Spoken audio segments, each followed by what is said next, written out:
Bom dia, queridos.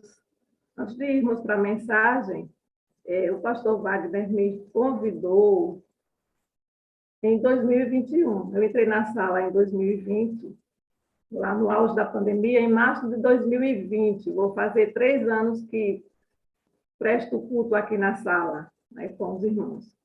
E aí, no ano passado, ele pediu para que eu voltasse a dar outra vez o testemunho, fizesse uma mensagem. Disse, tá bom, pastor. Quando eu estiver pronto, eu falo para o Senhor, né? E aí o ano foi passando, foi passando. Quando eu pensei que já estava pronta, vieram muitas provações e eu fui prorrogando, né? E aí, quando foi essa semana passada, coisas do Espírito Santo, né? Eu não sei por quê, depois eu fico perguntando, o Senhor me coloca em cada uma, né? Espírito Santo. Fiz um comentário de alguma coisa sobre o culto com o pastor Wagner.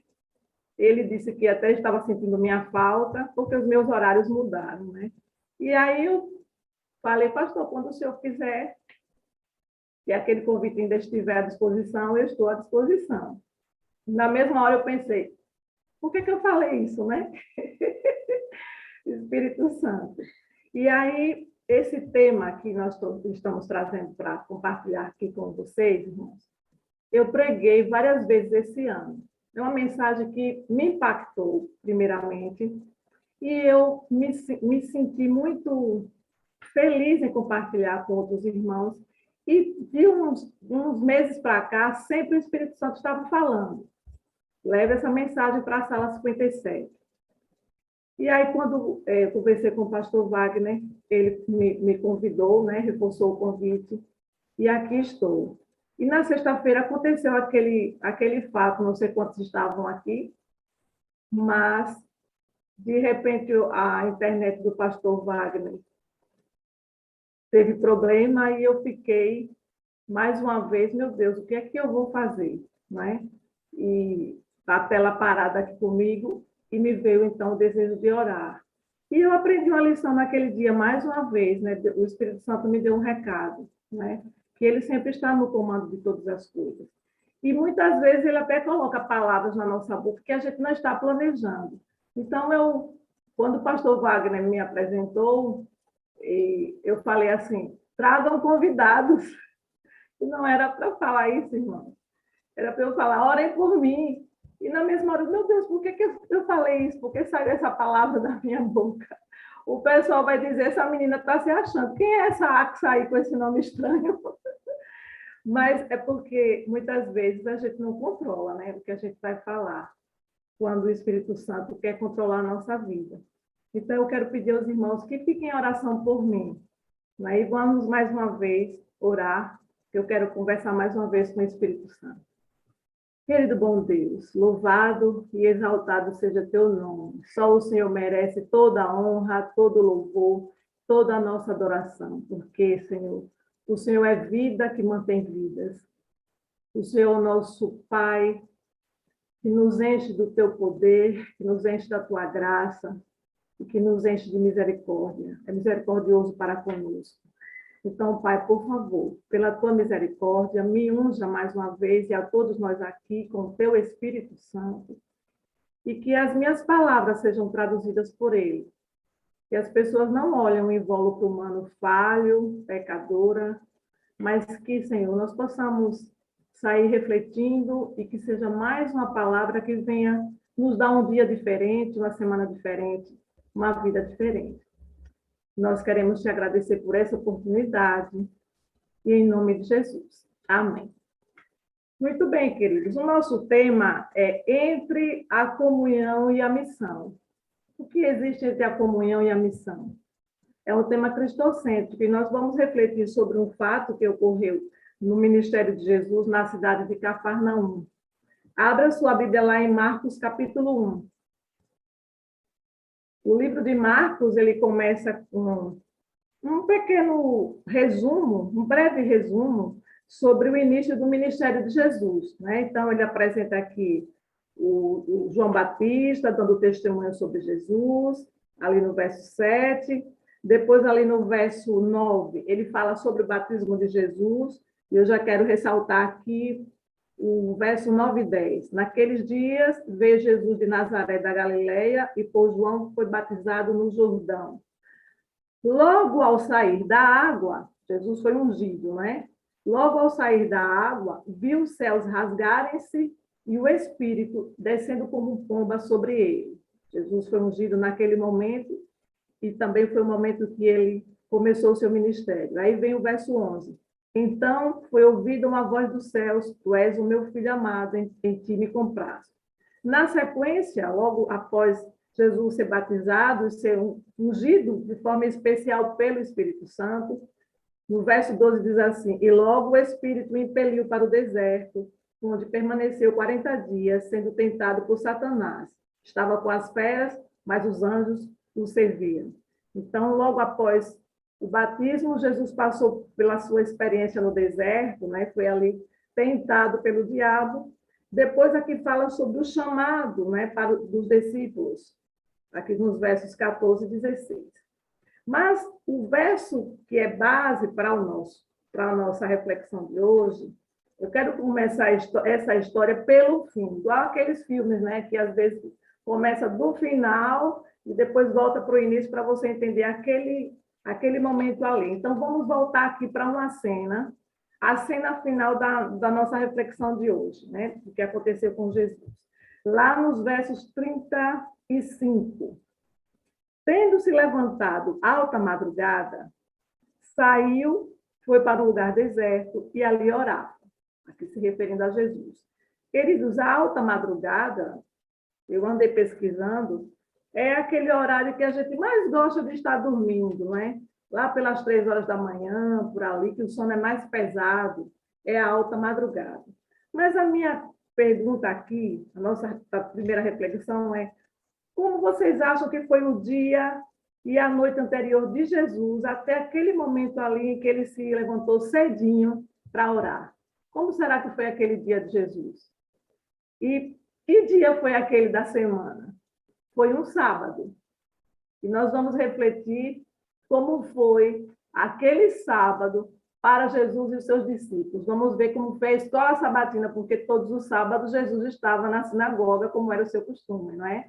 E muitas vezes ele era convidado para pregar. E, claro, lá o livro de Lucas, no capítulo 4, fala alguns detalhes que ocorreram antes desse momento aqui, antes da vocação dos discípulos, né?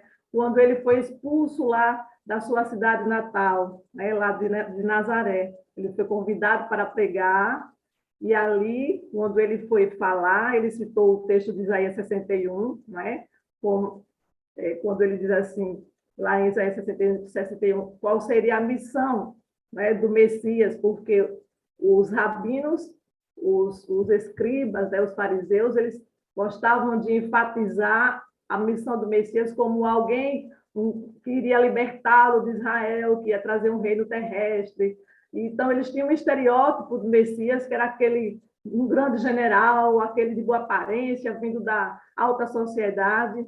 E quando Jesus citou aquele texto ali, e ele disse que naquele dia se cumpriu aquela palavra, tudo mudou na cabeça deles, dos judeus. O orgulho, né, a autossuficiência, a justiça própria, bateu forte e eles começaram a questionar: nós que somos oprimidos, nós que estamos cativos, né? Porque o texto fala do Messias libertando os cativos, né? Trazendo liberdade aos cativos, cuidando dos pobres. E ele foi expulso, então, de Nazaré.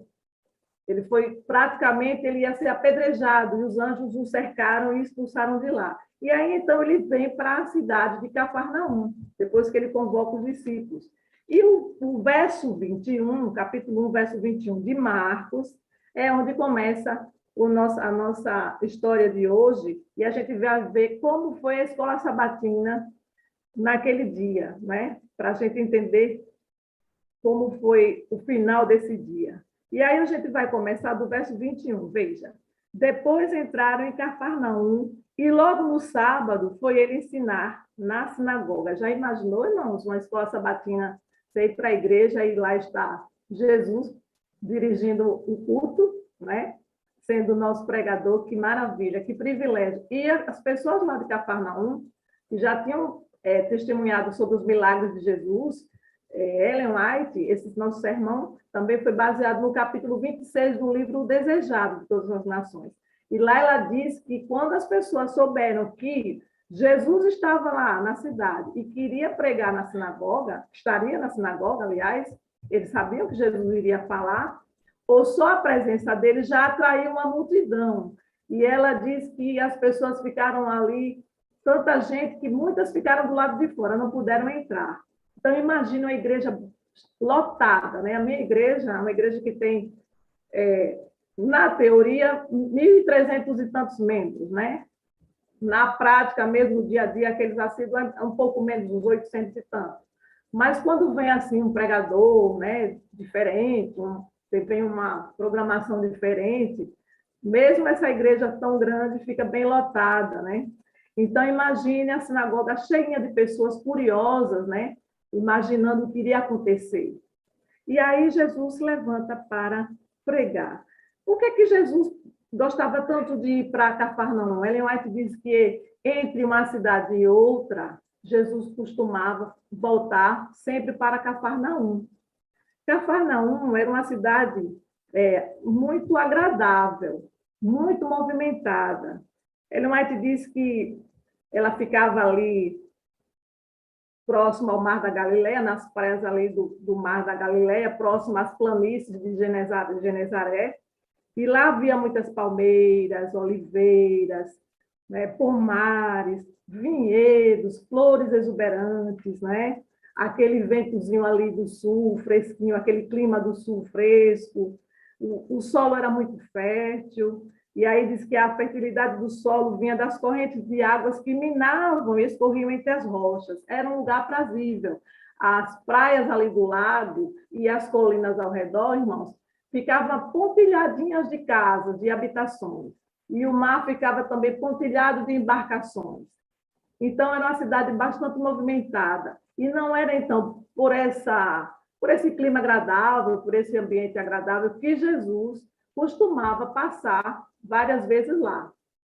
Era exatamente porque a cidade ficava no ponto onde várias pessoas de várias nações passavam, porque ali na estrada de Damasco, né, levava até Jerusalém, de Jerusalém também até o Egito e até o mar Mediterrâneo. Então, era um ponto de passagem de várias pessoas, de várias regiões, e era uma oportunidade, então, que Jesus tinha de pregar para aquelas pessoas e elas levavam essa mensagem para a sua terra natal.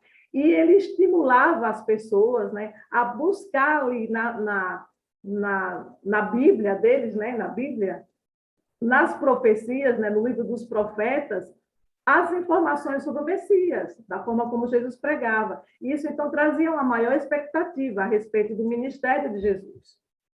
E interessante essa estratégia de Jesus, né? Desde lá do tempo de Abraão, né? Quando ele chamou Abraão, tirou ele de lá da Babilônia, de volta ali para o centro do mundo, né? Que ali a Canaã era ali o ponto de passagem de várias nações. Era, não é, né? Aquela região. Então, era a estratégia de Jesus. E esse também aqui a gente já tira a nossa primeira lição, né? Esse é o papel da igreja na comunidade. Você tem que ficar ali no meio das pessoas. Onde você estiver, ali será a sua Cafarnaum. Quando você está na sua casa, ali é a sua Cafarnaum, entre os seus vizinhos. E você deve ser luz, você deve pregar com a sua vida, ser testemunho vivo de Jesus, porque você é o ponto estratégico, você é o próprio Cafarnaum, meu querido irmão. A sua igreja, onde ela estiver, ela tem que ser relevante para aquele bairro, para aquela localização. A sua igreja se torna a Cafarnaum. E Jesus, ele trouxe essa lição para nós. Então, ele ali entrou e foi pregar, né, no sábado. E aqui no verso 22, diz assim: maravilhavam-se da sua doutrina, porque os ensinava como quem tem autoridade, e não como os escribas. Qual era a diferença entre... Quais eram os principais contrastes, queridos, entre os ensinos de Jesus, entre a forma de Jesus pregar, de ensinar, e o ensino dos escribas, né, dos rabinos? Inclusive, Ellen White fala, ela traz algumas informações sobre esse contraste, né? E ela diz assim, que o método dos rabinos era formal, frio, era mais, era mais uma mensagem decorada, sabe aquele sermão decorado, cheio de formalidade, de técnicas, que não, que não produzem nada na mente nem na vida do ouvinte. Ela disse que eles distorciam tanto, colocavam tanto tradições naquela mensagem da Bíblia, né, da palavra, eles misturavam tanto com a sua tradição que não fazia efeito. E eles não pregavam com convicção. As pessoas saíam com mais dúvida ainda a respeito da palavra dos profetas.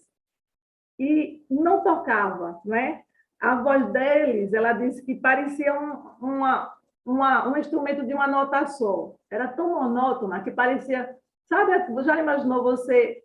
alguém diz, eu vou tocar para você uma música. Aí fica ali, dó, dó, dó, dó, dó. Quem é que vai aguentar isso? Ela compara a voz, a entonação da voz daqueles rabinos como um instrumento de uma nota só. E a pior parte, eles não tocavam nas pessoas, na alma das pessoas. Mas ela diz que Jesus, ele pregava com autoridade, irmãos. Ele passava confiança, porque Jesus, ele é a própria palavra. E ele ensinava a verdade com amor, com o poder do Espírito Santo. Era com muita fé. Era uma mensagem simples, mas que impactava, porque ele dava um novo sentido. Sabe quando um pastor vem, traz uma mensagem de um texto que você já leu várias vezes, mas ele traz detalhes que você nunca tinha parado para pensar, para refletir? Constantemente a mensagem de Jesus, quando ele pegava a palavra, era assim. Ele dava um novo sentido, principalmente com relação ao papel do Messias. E Jesus, irmãos, ele abordava as pessoas no mesmo terreno em que ele se encontrava. Ele tinha empatia com relação às pessoas. Ele adaptava a sua mensagem ao auditório. Então, a mensagem alcançava ricos, pobres, pessoas iletradas, pessoas intelectuais. Jesus, ele era constantemente usado pelo Espírito Santo, e a voz dele, Ellen White disse que era uma voz melodiosa, agradável, e passava segurança. A beleza e a amabilidade do semblante dele, ela diz o seguinte: a beleza do seu semblante, a amabilidade de seu caráter e, sobretudo, o amor expresso no olhar e na voz, sempre atraía aquelas pessoas que não estavam endurecidas, né, pela incredulidade. Então, se tinha alguém ali que ia com muita fome de ouvir, essa fome era satisfeita só no olhar, na maneira de pregar e, principalmente, claro, na esperança que era demonstrada através da mensagem de Jesus. E outra coisa, Jesus, ela fala que Jesus, ele estudava a fisionomia das pessoas. Ele gostava de ficar olhando aquelas pessoas, né, os seus ouvintes. E ele ficava muito feliz quando ele via aquele rosto conhecido, né? Ele via um rosto que veio pela segunda vez. Sabe, pastores, quando vocês estão fazendo uma semana de evangelismo, né? E convida muitas pessoas, vem muitos convidados, e você começa a reconhecer pessoas ali no auditório, né? Já veio pela segunda vez, pela terceira. Eu lembro quando eu estava em janeiro trabalhando no Caleb, no evangelismo dos Calebs, como a gente se alegrava ao ver que as pessoas estavam voltando. E aí a gente começa a reconhecer algumas pessoas e vai criando laços, né? E a gente fica feliz. E quando a gente está pregando, eu particularmente também gosto de ficar olhando as fisionomias, né? Para ver se a pessoa está entendendo, se a mensagem está tendo feedback. Jesus fazia isso, ele era assim, ele ficava muito feliz, ela disse que ele ficava feliz quando ele via uma expressão de satisfação, de interesse, e ele vibrava quando ele via um rosto que tinha retornado para ouvi-lo. Mas ela também fala que quando ele via um olhar frio, um olhar de repulsa, isso cortava o coração dele. Então, Jesus, ele se envolvia com os seus ouvintes, emocionalmente, espiritualmente. Essa era a grande diferença que marcava a mensagem de Jesus da pregação dos rabinos. E ali, sabe qual era o tema? Ela fala, sabe qual era o tema da pregação daquele dia? Era sobre o Messias, sobre a missão, a obra, a característica do Messias, da obra do Messias. E você sabe, ali estava repleto de pessoas, aquele silêncio, quando a mensagem está agradando, quando está trazendo, né, quando ela encontra assento no coração, quando ela vai satisfazendo a sua necessidade, você quase não quer nem piscar, né? Você está com sede, mas você não quer se levantar para pegar um copo de água. Você, às vezes, não quer nem ir no banheiro, porque você não quer perder um pedacinho daquela palavra. Então, a multidão estava ali na sinagoga, em silêncio profundo, embebecido pela palavra de Jesus, né? Envolvidos ali naquela mensagem. E ele estava falando sobre o seu ministério. Mas ali, entre aquela multidão, tinha também seres que não eram bem-vindos. O inimigo também, que estava sempre ao encalço de Jesus, estava entre aquela multidão, estava dentro da sinagoga. Veja que ousadia, né, irmãos? Que ousadia, que audácia de Satanás está no mesmo território. Mas, lógico, era um grande conflito. Era um grande conflito que a humanidade estava vivendo. Era o ápice do grande conflito. O rei do universo, o Messias, Satanás sabia que vinha para libertar o povo do pecado.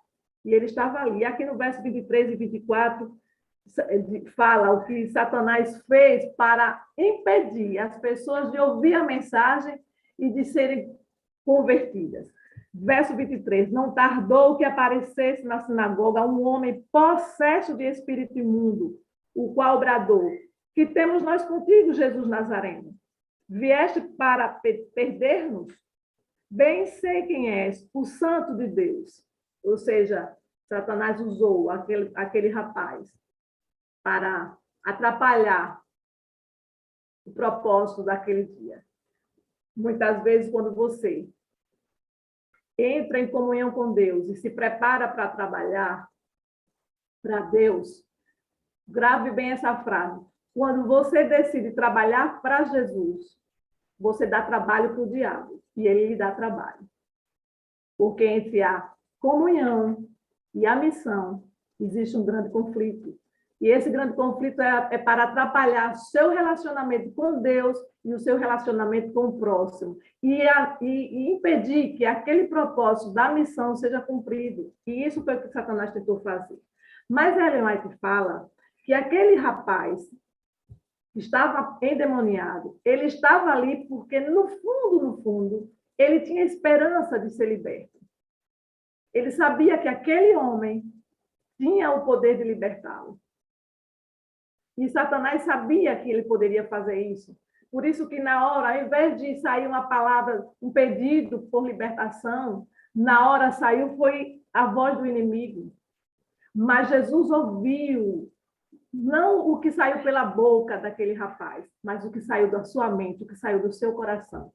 Irmãos, eu não sei aqui quantos já tiveram a experiência de lidar com a pessoa possessa. O quanto Satanás faz todo o possível para impedir que essa pessoa seja liberta. Há uns 22 anos atrás, eu passei por uma experiência que eu nunca cogitei nem desejei passar na minha vida.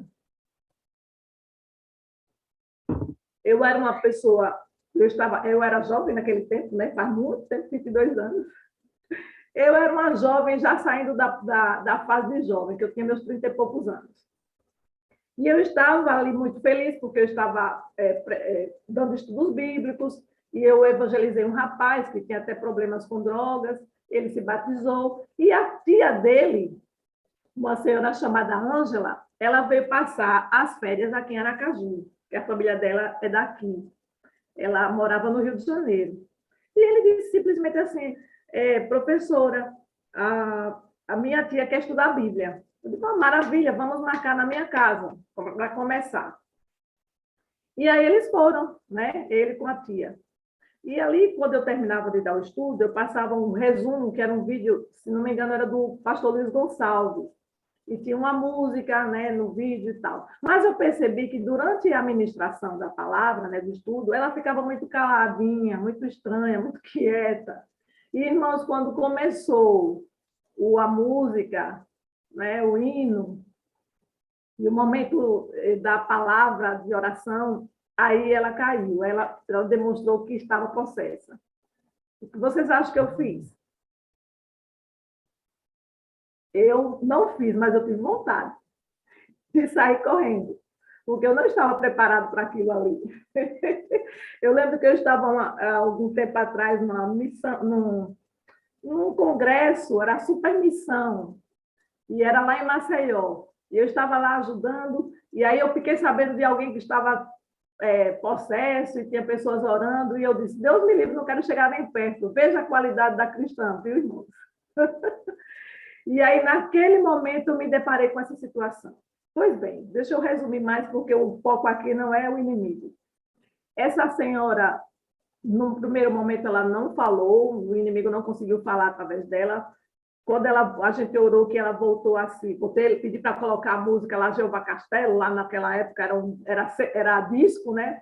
Aí eu estava com meu cunhado, Matias, coloca aí o disco Jeová Castelo, e para a gente repreender. Quando ela voltou ao normal, ela estava com as mãos retorcidas, os pés, com muito frio e pálida. Mas eu não tinha experiência sobre isso, pensei que ela estava bem. E aí a gente combinou de continuar lá na casa que ela estava hospedada, na Barra dos Coqueiros, é uma ilha que fica aqui. A gente tem o Rio Sergipe, né, no centro da cidade, o Rio Sergipe, as margens, do outro lado tem a Barra dos Coqueiros, a ilha de Santa Luzia. E nós, então, para resumir a conversa, eu não sei se ela tinha mais de um, ou realmente eram os que estavam cuidando dela que não tinham fé suficiente, mas foram 5 dias em oração constante, em jejum. E todas as vezes que eu ia para orar e fazer o estudo, ela estava possessa. Às vezes eu chegava, claro, a gente foi adquirindo fé e perdi totalmente o medo. Aquele medo foi só no primeiro dia, porque o Espírito Santo vai fazendo isso, né? Mas eu quero chamar a atenção para um detalhe nessa história. Num dos momentos que ela ficava consciente, eu dizia assim, Ângela, confesse, você deve ter algum pecado, alguma coisa que está impedindo você de ser liberta. Não fale para mim, fale na sua mente. Ela dizia, eu não consigo, eu não consigo. Eu lembro que uma vez eu falei assim, diga a palavra Jesus. Fale, Jesus. Ela não conseguia, irmãos. Conscientemente, sem estar dominada totalmente, sem estar em possessão explícita, ela não conseguia expressar o nome de Jesus. O inimigo não deixava. Existem vários tipos de possessões, depois a gente mais na frente vai falar um pouquinho sobre isso, para chamar a atenção para nós. Mas na sexta-feira, ela ia voltar para o Rio de Janeiro no domingo. Na sexta-feira, o pastor da época estava de licença, que ele estava adoentado, mas ele me passou algumas orientações, né? Que eu disse, pastor, a gente não está conseguindo, vá lá, Lidão, se aconteceu para você, é porque Deus tem um propósito na sua vida em relação a isso. Aí ele me deu as orientações, leia a palavra, leia o texto que fala que quando Jesus disse que em meu nome expelirão demônios, use a palavra, não ore de olho fechado, me deu algumas dicas. E eu fiz uma oração, Senhor, amanhã é sábado, é dia de libertação, Pai. Eu não admito que Satanás seja vitorioso e essa mulher volte do mesmo jeito. Ela tinha, irmãos, 15 anos que ela frequentava a magia negra. Várias vezes ela foi para outras igrejas, né, evangélicas, e os pastores repreendiam, e quando ela volta, ela disse que uma vez estava voltando para casa, depois de uma sessão assim, achando que estava liberta, e quando ela voltou assim, ela estava no pleno Rio de Janeiro, nua, em cima de um muro. Então, era algo difícil demais. E aí, naquela sexta-feira, nós oramos, e nós repreendemos. Várias vezes ele dizia que me odiava, que odiava essa igreja. Eu lembro que na quinta-feira ele disse que ia jogar a família todinha dela contra o rapaz, o sobrinho, e realmente aquele dia a família toda estava brigando entre si, mas naquela sexta-feira a gente sentiu que algo especial iria acontecer.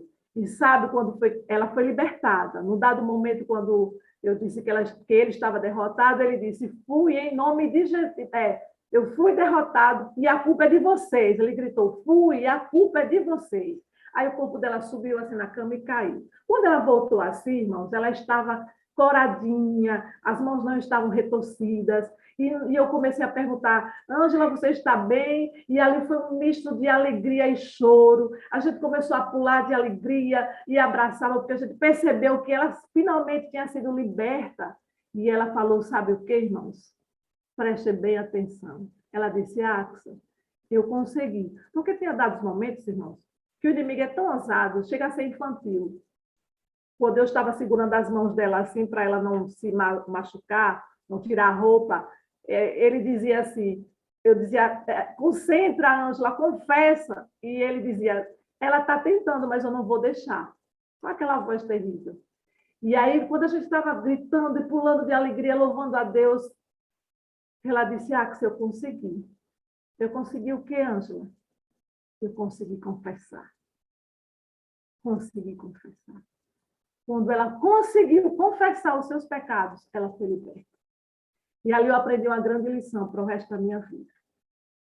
E eu percebi que quando você se empenha para trabalhar para Deus, se prepare, que tudo pode acontecer. Eu voltei para casa, pegava a lancha, depois outra condução, e chegava sempre tarde. E nessa sexta-feira eu cheguei mais de 11 horas da noite, parava no esquina antes da minha casa, da rua escura, aquele silêncio, e de repente, do nada, eu estava tão feliz, irmãos, louvando a Deus, porque tudo foi por mérito de Cristo, né?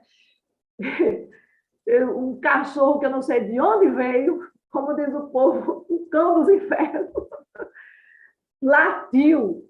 E quando eu olhei assim para o lado, não tinha mais nada. Eu acho que foi o último acesso do inimigo tentando me assustar. E no sábado ela estava na igreja louvando a Deus. Para a honra e glória de Deus, nada aconteceu de errado. Ela estava lá. Muitas pessoas fugiram, saíram de perto. Mas ela estava lá e ela viajou e ela se entregou, né? Foi liberta. Então, veja, nesse dia, aquele rapaz ele foi lá para ser liberto e ele não conseguia falar, mas Jesus ouviu o seu clamor que vinha do seu coração. Mas ele não era, a situação dele não era pior do que a dos judeus, da maioria dos judeus incrédulos, irmãos. Porque existem dois tipos de possessões. Tem aquela possessão que é física, né? Mental e física. Ele controla também seu corpo, que são as pessoas que você vê assim, até sobe na parede, rola pelo chão e fica com aquela coisa que ninguém controla, só o Espírito Santo. Mas tem uma possessão que é bem pior, irmãos. É aquela que você vai abrindo cada vez mais, dando abertura cada vez mais para o inimigo e vai enrijecendo o seu coração com orgulho, você vai se enchendo de justiça própria, colocando desculpas para o seu pecado, e você se torna uma pessoa possessa e não sabe. E assim eram os judeus incrédulos, que estavam no meio da multidão, que estavam ali em Nazaré e outros lugares. Essa é a pior situação. Né? Mas Deus o libertou. Lá em Isaías 27:5, aliás, eu quero ler para vocês um comentário de Ellen White, que diz assim, os que consentirem entrar com o Deus do céu no concerto, não serão deixados entregues ao poder de Satanás ou às fraquezas de sua própria natureza. São convidados pelo Salvador, que se apodere da minha força e faça paz comigo. Sim, e faça paz comigo. Isaías 27:5. Aquele rapaz, ele não ficou possesso da noite para o dia. Ellen White disse que ele achou que podia curtir a vida, fazer da vida um carnaval, e ela fala que os motivos pelos quais ele chegou a esse ponto foi cada vez mais ele foi se envolvendo com coisas, com as paixões do mundo, a intemperança, a frivolidade, foi fazendo cada vez mais que ele se colocasse no terreno de Satanás. E durante o ministério de Cristo, isso acontecia muito. Parece não, creio, os demônios estavam soltos, porque Satanás queria oprimir a vida das pessoas, dominar o corpo, dominar a mente e depois colocar a culpa em Deus das misérias humanas. Mas Jesus veio mostrar ao mundo o verdadeiro caráter de Deus, revelar o caráter de amor de Deus. Naquele dia, Satanás foi derrotado. Ellen White diz assim, os espíritos das trevas hão de combater pela pessoa que uma vez lhes caiu sob domínio. Mas anjos de Deus hão de contender por aqueles por aqueles com predominante poder. Deixa eu repetir. Os espíritos das trevas hão de combater pela pessoa que uma vez lhes caiu sob domínio. Mas anjos de Deus há de contender por aqueles com predominante poder. Amém, irmãos? Louvado seja Deus. Se eu estiver falando aqui para alguém que sente que está sendo dominado pelo inimigo, não consegue se libertar de um vício, de uma situação, vamos dizer assim, de caráter moral, no sangue de Jesus você tem o poder. Os anjos lutam por você, o Espírito Santo luta por você. É só uma palavra que se apodere de minha paz, que se apodere da minha força. Quando Jesus disse, se apodere da minha força, se apodere da força de Deus, faça paz com ele, que você será libertado no nome de Jesus, como aquele rapaz foi libertado. Você imagina, quando Jesus estava pregando, o silêncio que estava, e de repente aquele rapaz vem com aquela voz gritando, com o tumulto que aconteceu, a confusão, o barulho que aconteceu, né? Como Satanás tirou a atenção das pessoas de Jesus para ele mesmo, porque ele quer isso, né? Ele não quer que você olhe para Jesus, ele quer que você olhe para ele, de forma direta ou indireta, mas que você olhe para ele. Ele quer que você seja como galinha, fique olhando para o chão, ciscando aqui em Arias. Ele não quer que você seja águia, irmão. Você tem que olhar para o alto, fixar os olhos em Cristo. Muitas vezes acontece até em mínimos detalhes. Você está na igreja, você tem uma criança, aí você teve uma semana que você cometeu algo que desagradou a Deus, e Satanás viu ali a mensagem do pastor, né, do pregador, e ele, eu vou fazer de tudo para essa pessoa não estar ali prestando atenção. E ele faz de tudo para atrapalhar. Mas quando Jesus, apenas com a palavra, veja o verso 24, aliás, verso 25, mas Jesus o repreendeu dizendo, cala-te e sai desse homem. Louvado seja Deus. Você está vendo aqui Jesus entrevistando, perguntando, como é seu nome? O que é que você pretende fazer aqui? Como a gente vê em alguns lugares aí, que em vez da palavra de Deus, é a palavra do diabo que prevalece. Não. Jesus só disse uma palavra. Que poder! Meu Deus, eu perdi 5 quilos naquela semana, jejuando e orando. E Jesus, o Deus Todo-Poderoso, ele simplesmente disse, cala-te, xerope, sai desse homem. Então, o espírito imundo, agitando-o violentamente, bradando em alta voz, saiu dele. Imagine o silêncio, irmãos. Volta aquele silêncio agora de espanto. As pessoas estavam maravilhadas. Sabe por quê? Porque os rabinos não tinham poder de fazer isso. Ninguém expulsava demônio naquela época que Jesus estava aqui. Porque o poder da palavra é quem nos ajuda nisso. É pela palavra, pelo poder da palavra de Deus. E Jesus era a própria palavra. E eles não puderam estar diante da palavra, diante da vida, diante do Todo-Poderoso. Então, no verso 27 diz assim, todos se admiraram a ponto de perguntarem entre si, que vem a ser isto? Imagine, gente, o que é isso? Como? Ele expulsou o demônio, ele conseguiu. A gente nunca viu isso aqui em lugar nenhum. Aí eles questionam, o que vem a ser isso? Uma nova doutrina? Com autoridade, ele ordena aos espíritos imundos e eles lhe obedecem. E ali houve um clamor de louvor. Todos saíram ali cheios, né? Cheios de alegria, de esperança, apesar de que as pessoas tinham 2 tipos de grupos. Os que achavam que Jesus, os que não acreditavam em Jesus como Messias, e os que acreditavam nele como Messias, mas achavam que era aquele Messias ensinado pelo rabino, né? Que finalmente ia libertá-los, né? Ia trazer o reino terrestre. Mas naquele momento as pessoas ficaram impactadas. E elas louvaram a Deus. E o verso 28 diz assim, então correu célere a fama de Jesus em todas as direções, por toda a circunvizinhança da Galileia. Eu fico até emocionada, irmãos, porque eu fico visualizando essa cena. Que sábado, que escola sabatina cheia de emoções e de poder, irmãos. Eu me arrepio toda só de imaginar. É viva a palavra de Deus. Você tem que ler vivenciando. Eu gosto de ler como se eu estivesse lá no meio daquela multidão. Que sábado, que dia, não é? Eu imagino que depois todos estavam exaustos, Jesus também, os discípulos também, não é? Depois do culto, né, escola sabatina, o que é que a gente faz, né? Vai ter um junta-panelas, né? Bons cristãos, bons irmãos, gente da sala 57 faz um junta-panela, não é? Porque faz parte do relacionamento, né? Deus restaurou o relacionamento daquele rapaz de volta a Deus e com o seu próximo. Ele estava ali caladinho, feliz, liberto finalmente. E agora, então, vamos comemorar, né? Porque Jesus, ele conseguiu cumprir a sua missão. E aí, verso 29 diz assim, então, vamos almoçar, né? Onde é que vocês acham que Jesus sempre ficava lá em Cafarnaum? Na casa de Pedro. E aí diz assim, e saindo eles da sinagoga, foram com Tiago e João diretamente para a casa de Simão e André, imaginando que estava ali, né, uma mesa preparada, as comidinhas esperando, né, os pratos típicos do local, né, quando você chega ali no Junta Panelas. O que é que mais tem no Junta Panelas da Irmandade Adventista? Assado, né, irmão?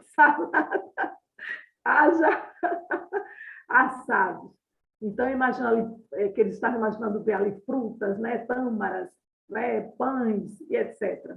Mas aí diz assim, no verso 30, a sogra de Simão achava-se acamada, com febre, e logo lhe falaram a respeito dela. Cadê a mesa posta, né, irmão? Né, pastor Esmeraldo? Cadê a mesa posta, Ivani? Luciano Filho, cadê a mesa posta para comemorar aquele culto maravilhoso, né? Mas, claro, quem estava ali, quem era o convidado especial, era Jesus, né? E aqui diz assim, então, aproximando-se, tomou-a pela mão e a febre a deixou, passando ela a servi-los. Olha outra lição que a gente pode tirar aqui. Jesus curou, né, a anfitriã, e a primeira coisa que ela fez foi servir. Quando você se sente abençoado por Deus, quando você recebe uma grande bênção de Deus, quando você é transformado pelo Espírito Santo, quando você sente o perdão misericordioso de Deus, a primeira coisa que você quer é servi-lo. Porque, irmão, sabe uma coisa que eu aprendi nessa sala? Vou falar 3 coisas que eu aprendi aqui, para a gente ir para a finalização da nossa mensagem de hoje. Eu aprendi aqui que eu aprendi como deixar de ser um cristão carnal e ser um cristão espiritual. Essa foi a pior parte na minha estadia aqui na sala 57. E eu aprendi que comunhão não é o que você faz, é com quem você se relaciona. Estudar a Bíblia sem ter um relacionamento com o autor da Bíblia, até os ateus fazem isso. Eu aprendi que relacionamento não é conhecer para amar, é amar para conhecer. Amar primeiro para se relacionar depois. Eu aprendi aqui, irmãos, nessa sala, que missão não é o que eu faço, é quem eu sou. Não é questão de fazer, é uma questão de ser. Você é a missão. E naquele dia, aquela mulher decidiu servir. E é isso que a gente precisa fazer todos os dias, porque todos os dias nós somos abençoados por Deus, de alguma forma. Mas a gente vai, então, para a finalização dessa mensagem, porque eu quero voltar para aquele texto inicial, né? Aqui no verso 32, então eles almoçaram, imagine, né? A gente, quando chega da igreja, almoça, aí tem um momentinho assim de descanso, breve, né? E tal. Alguns não, resolvem não fazer nada, passam a tarde inteira dormindo na rede, e no sábado não é para isso, não. Verso 32 diz assim, à tarde, imagina, irmãos, quando terminou aquele culto, eu imagino, as pessoas sabiam para onde Jesus tinha ido. Ele está na casa de Pedro. Eu imagino o tanto de endemoniado, o tanto de cego, o tanto de deficiente, né, de físico, o tanto de pessoas com depressão, de angústia, de ansiedade, o tanto de gente que queria correr para a casa de Pedro para serem abençoados pela cura física, mental e espiritual. Mas como era sábado ainda, eles com medo dos rabinos, né? Porque sábado eles não podiam nem botar um lenço, sair com um lenço na mão, tinha que amarrar aqui, porque era peso, né? No sábado não podia nem arrastar uma cadeira no chão, porque dizia que estava arando a terra. Imagine que absurdo. Então, eles esperaram chegar o pôr do sol e afluiu a multidão para a casa de Pedro.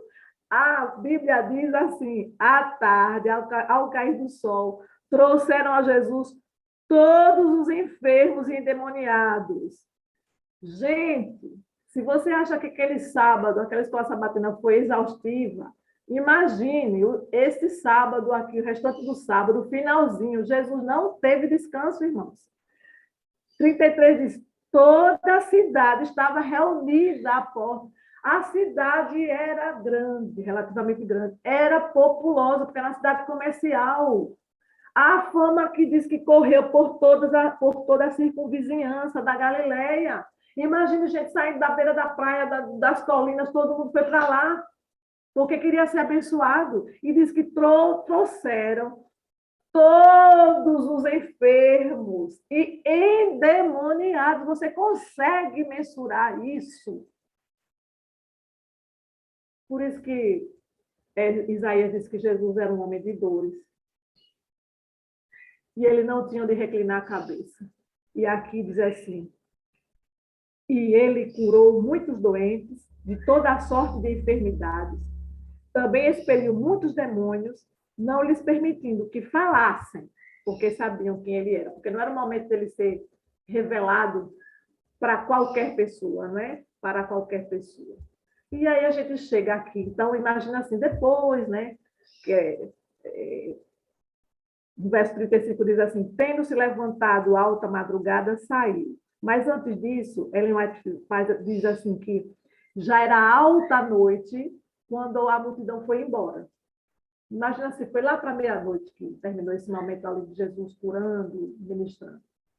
Imagina o quanto ele estava cansado, porque fisicamente Jesus veio, né, com a natureza pós a queda, fisicamente, espiritualmente não. Ele veio com a natureza de Adão antes do pecado, mas fisicamente ele estava sujeito à fome, ao cansaço, à exaustão.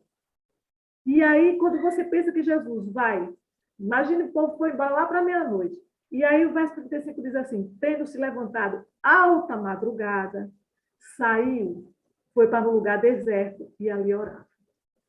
Jesus não tinha descanso, irmão. Entre a comunhão e a missão há um grande conflito. E Jesus sabia disso.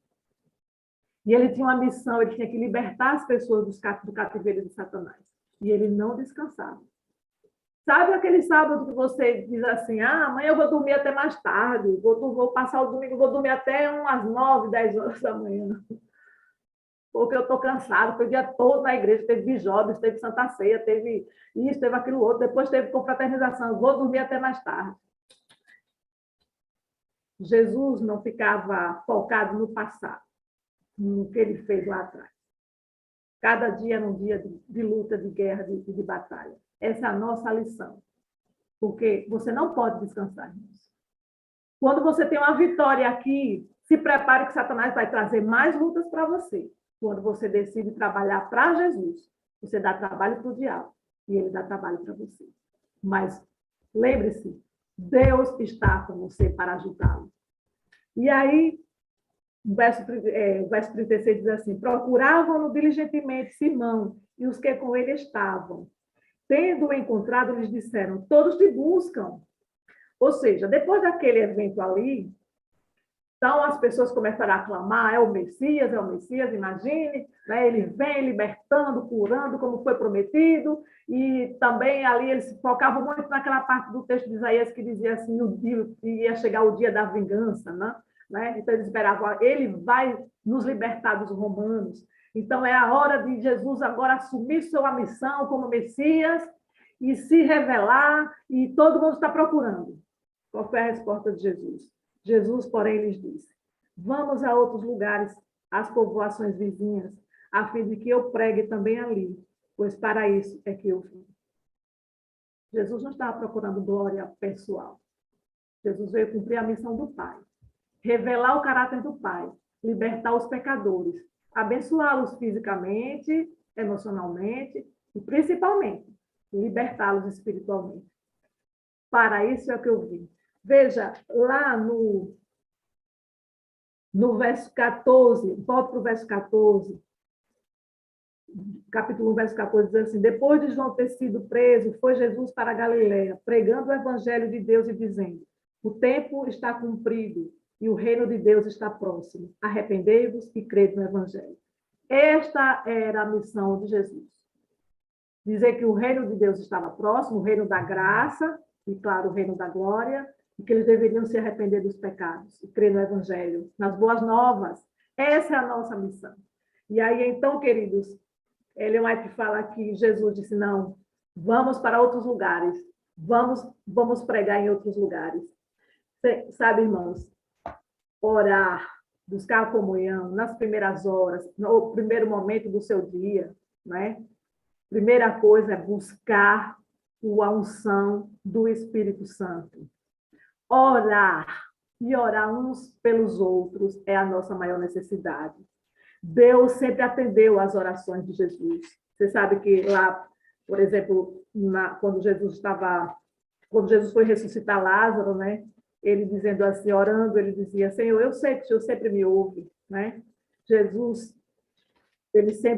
sempre ouvia a oração de Jesus.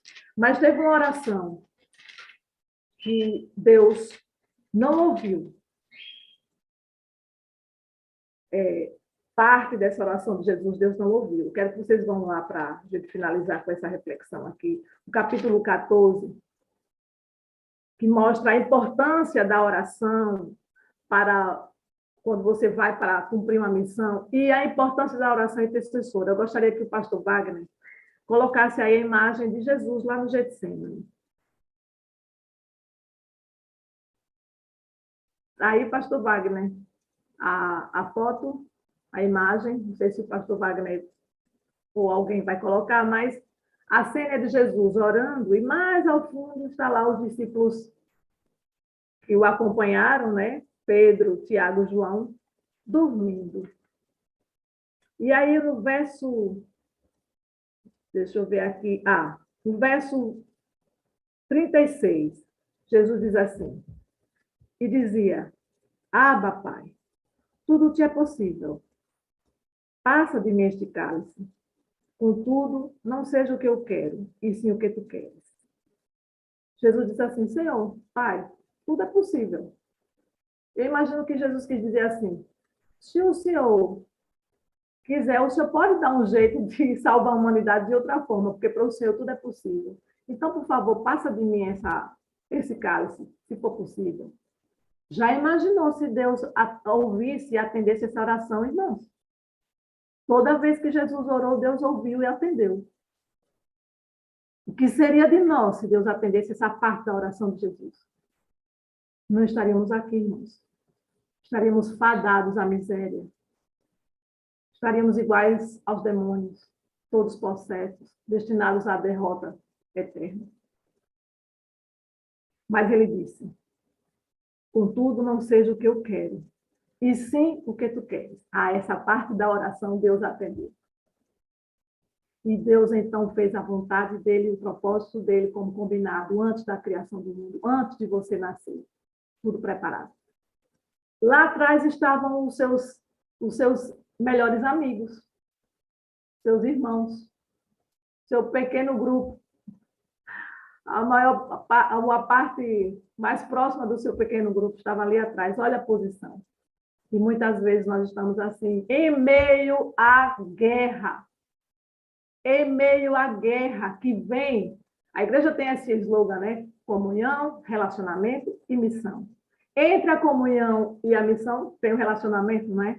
Mas, acima de tudo, tem uma guerra, um conflito, para atrapalhar o meu relacionamento com Deus e o meu relacionamento com o meu semelhante.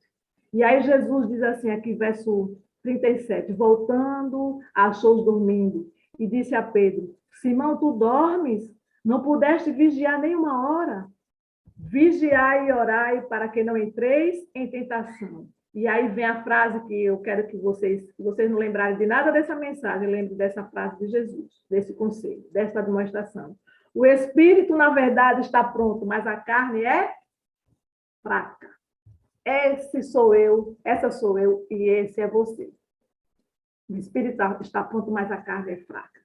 Para a carne fraca, precisamos de comunhão, de oração, de estudo da palavra com comunhão, com oração, para que a gente possa aprimorar essa comunhão com Deus, nos revestirmos do Espírito Santo, termos os anjos do nosso lado, ao nosso favor, e eles vão abrindo caminho, colocando pessoas no nosso caminho para a gente abençoar, que era o que eles faziam com Jesus, os anjos. Eles colaboravam aqui no ministério de Jesus assim, sabe? Ele fazia com que uma pessoa que estava num determinado lugar, de repente, tivesse vontade de ir para onde Jesus estava. E você deve pedir todos os dias que Deus faça isso, que prepare o seu caminho, mas vigie. Vigie. Irmãos, esse ano, para mim, foi um ano que começou tão abençoado. Tão abençoado. Talvez a gente fale um pouquinho mais sobre isso, né, pastor? Não sei qual vai ser a direção. Porque eu tive a alegria de ter o meu esposo batizado, depois de 25 anos de intercessão por ele.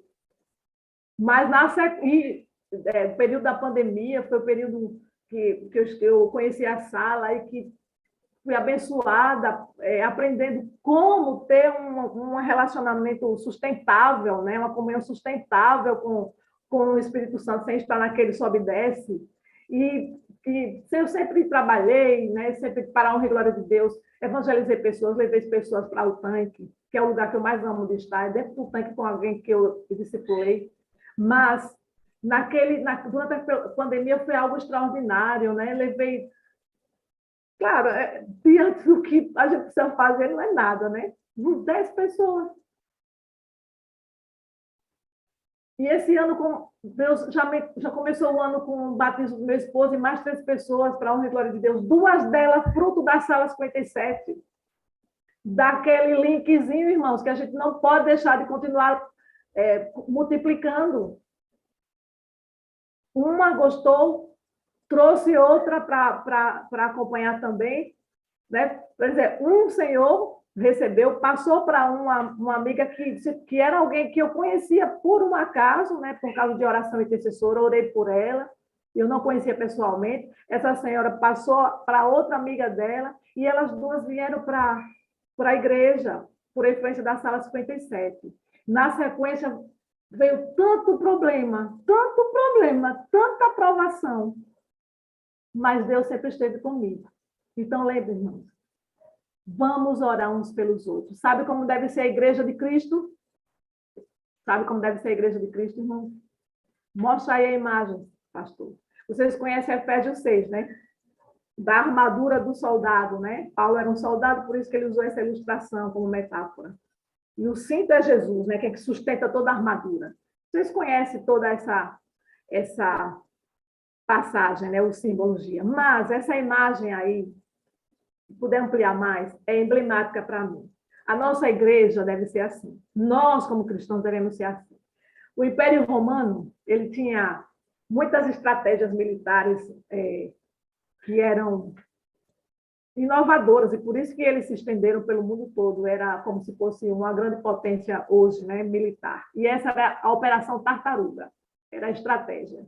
Os soldados colocavam o escudo aqui na frente, olha o escudo para se proteger dos dardos do inimigo, né? Está lá em Efésios. O dardo vem, viu? Ele não vai evitar o dardo vir, não. Não é, pastor Esmeraldo? O dardo vem, mas você está com o escudo da fé. E aí, eles ficavam, os primeiros aqui na frente, quem estava atrás colocava por cima, era um por cima e outro aqui do lado, e eles iam marchando para o combate. Porque era assim que eles faziam para chegar até o muro da cidade, e aí eles começavam a dar marteladas e enfraqueciam o muro caía, eles invadiam. Enquanto as pessoas estavam lá mandando flechadas, né? Eles estavam aqui protegidos. E é assim que nós devemos ser, através da oração intercessora, através da comunhão, do relacionamento, da unidade da escola sabatina, dos PGs, aqui, sala 57, precisamos ser assim. Unidos em Cristo e pelo poder do Espírito Santo. Que Deus nos capacite diariamente a isso. Que possamos ser esta igreja unida contra o inimigo, não brigando uns com os outros, contra os outros, mas unidos contra o nosso maior inimigo, que é o nosso próprio eu, acima de tudo, e contra todas as coisas, e forte e firmes, né? Enfrentando a batalha, porque quando você decide trabalhar para Jesus, quando você entra em comunhão com Deus, o inferno estremece, e entre a comunhão e o cumprimento da sua missão, há um conflito. Mas marche firme, porque Deus é vitorioso. Amém, irmãos? Deus seja louvado por essa mensagem que ele colocou para nós, né? Amém. Amém, amém. Antes da oração, Axa, eu queria conversar um pouquinho com você, rapidinho aqui, mas que inspiração, viu? Que inspiração. Louvado seja Deus. Eu sei que o Espírito Santo é que move tudo e traz na Com hora certeza. certa, no momento certo, e É nós só oramos ele para que mesmo, pastor, é só ele mesmo. ele seja mais rápido da próxima vez, que demorou muito para você chegar. Mas também Verdade. demorei muito aqui pregando, né? Para compensar. Não, É imagina, porque eu olha, falo demais mesmo, pastor. Eu falo não, muito. mas foi uma inspiração e a gente Amém. fica com Louvado seja vontade de que não Deus. acabe, né? Eu sempre enquanto eu vou ouvindo aqui, eu vou anotando um monte de coisas e pontos, Amém. e foram muitos, assim, eu fiquei impressionado, assim, com o poder do Espírito Santo, né? E a Amém. pessoa de Jesus. E quando você decide trabalhar para Jesus, você dá trabalho para o inimigo. É verdade. Eu aprendi na minha prática diária, e esse ano eu acho que foi o ano mais difícil da minha vida, foi esse ano. Porque foi um ano que começou com muitas vitórias que eu tive a maior alegria da minha vida. Nem no meu casamento eu fui tão feliz como no batismo do meu esposo, né? E, claro, o inimigo não ficou feliz, ele quis atrapalhar o meu ministério de todas as formas que ele pôde, porque o início do ano foi maravilhoso. Eu comecei já com a jornada de 40 dias, né? Elaborando uma jornada, né? Porque eu fui nomeada anciã na área de comunhão, né? Aqui a gente tem assim, os anciãos, e tem o primeiro ancião na área de comunhão, o primeiro ancião de missão, ou de relacionamento e de missão. E aí, o ano prometia, né? Eu nunca pedi isso a Deus, e independente de qualquer função, eu sempre me dediquei ao Senhor. E aí, pastor, aprendi isso na prática. Foi muito difícil esse ano para mim, mas terminou tudo bem. Amém, Deus nos deu a vitória. amém. Eu anotei mais outras coisas, mas vou dizer duas, assim, que me impressionaram bastante, de que, apesar do estado, né, em que o endemoniado se encontrava, ele ainda tinha esperança. Interessante, né? Às vezes a gente vê algumas situações e a gente julga determinados casos como perdidos, né? Uhum, Mas Deus é que sabe a luta que tem lá no coração, é às verdade. vezes de um alcoólatra, um membro da família viciado, e a gente pensa assim, bom, esse não tem mais Entende? esperança. E às vezes a pessoa até nem demonstra, né, ter esperança. Às vezes a pessoa até debocha, desdenha com o vício, né, com o estado em que se encontra, mas é o inimigo tomando a frente e falando, às vezes, pela pessoa. Mas lá no fundo, ela tem esperança e Deus ouve o que tem no coração. Porque, porque o Espírito Santo não desiste nunca, né? Nós é que desistimos dele, mas ele nunca desiste de nós, né? Mesmo quando estamos Exatamente. numa situação que é um tipo de possessão, e é a pior de todas, né? Porque, por exemplo, o endemoniado, ele queria a cura. E aqueles judeus orgulhosos, eles não achavam que precisavam de libertação. Então, a pior Esse foi, situação é essa, né? esse foi um outro ponto, né? Eu tenho esse rascunho, né, da pior possessão que existe. Até conversei uma ocasião com o pastor Rodrigo Silva sobre isso, né? Aquela possessão que assusta, né? Que causa medo, que espanta as pessoas. como você mesma disse, sobe nas paredes e levanta pesos assim extraordinários, Uhum. Um show, né, do inimigo, né? E a gente pensa às vezes que essa é a pior, né? Porque causa Uhum. medo, né? E Mas não é. a possessão do gadareno, né, que a gente pensa, essa é a pior que existe, né? Mas que a pior possessão que existe foi a de Pedro, né? Que Exatamente. num momento ele estava dizendo, tu és o Cristo, o Filho do Deus vivo, né? E Jesus dizendo assim, olha, não foi você que disse isso, é o Espírito Santo que está com você. E no momento seguinte, Jesus diz para ele, né, afasta-te de mim, Satanás. E ninguém Que percebeu coisa, que ele né? estava endemoniado, né? Pois é. Uma Uma palavra para outra. possessão, uma possessão suave, né? Então, realmente, nós temos que tomar muito cuidado e buscar comunhão com Deus, né? E Cristo deve ser a nossa segurança eterna. Conhece isso? Amém, claro. Antes de Amo esse você, louvor. antes de Amo esse você hino. orar, antes de você orar, nós vamos ouvir esse hino do Amém. grupo Orion. E se a gente Amo. prestar bastante atenção, a gente vai ouvir até a sua voz ali Eu vou cantando. até fechar aqui meu áudio, que eu quero cantar meu contralto junto. Canta aí para a gente ouvir junto. Cristo, nossa, Cristo, segurança eterna. É o hino que nós vamos ouvir agora do grupo Orion, gravado pela AXA, que está lá junto e que tem uma mensagem poderosíssima para a gente, a letra desse hino. Vamos ouvir então?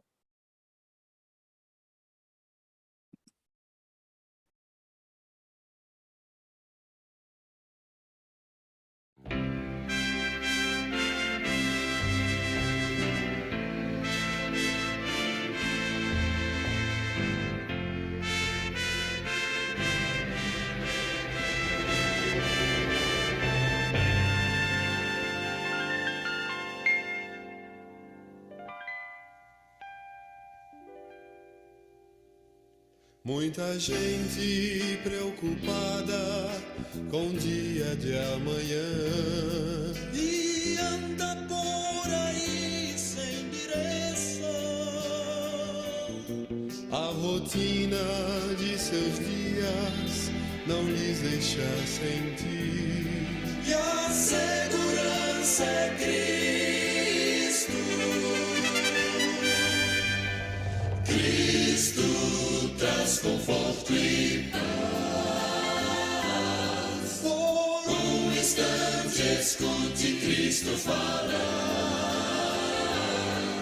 Entregue a vida em suas mãos. Meu irmão, se as dúvidas da vida lhe cercam o coração, você deve crer em Cristo, Ele tem a solução. Ao sentir a segurança que meu Jesus lhe traz, você não terá medo do amanhã. Todo aquele desespero já ficou para trás, pois Cristo está ao seu lado. Ele é o sol em seu viver, a segurança para vencer. Oh, tudo quanto ele lhe deu foi seu amor, seu amor, foi seu amor, seu amor, foi seu amor, foi seu amor, foi seu amor, seu amor.